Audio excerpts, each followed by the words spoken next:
Good evening. My name is Martin Hyde, and for those of you that are constitutionally illiterate, all amendments are absolute unless you can get 3/4 of the state to ratify a change. So forget that. You're supposed to be in education, actually talk about the truth. First off, let me say, there are 10 armed police here.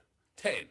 We had 6 shootings in Sarasota over the last 2 months, and yet you've got 10 cops here for a room full of parents. Wake up and smell the roses. Mr. Edwards, bless your heart. My card was in third, that you couldn't get it in the right order, and it just happened to be coincidentally after I told you off last week. I don't know what to tell you. Passive-aggressive doesn't work. Try aggressive, like all the big guys. Education is a weapon whose effects often depend on who holds it in his hands and at whom it is aimed. It's a quote from Stalin. Another quote, "Give me 4 years to teach the children, and the seed I've sown will never be uprooted." That was said in many occasions in different formats by Lenin. One of the main history lessons that we know, history always repeats itself. The reason I come here, and Mr. Edwards, I will continue to come here, is to stop the 3 of you attempting to indoctrinate our county's kids into your cult of woke.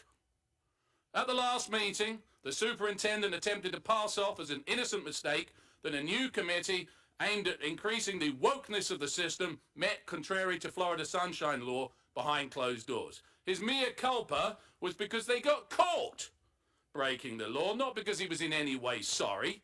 I don't buy for 1 second, and neither does anybody else, that it was a good faith error. Because you have to exhibit good faith, which you and 3 of the board haven't done in a very long time. You can pull faces till you're blue in the face. We can all see that.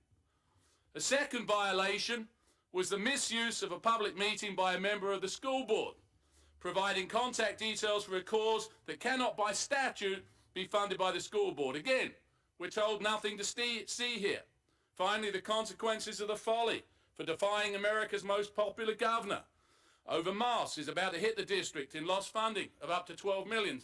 Senator Grutas took up the cause for the district during the legislative session, saying this district needs every penny. But that's not true, because the money will only come from executives within the school system earning over $100,000 a year, and I'm good with that.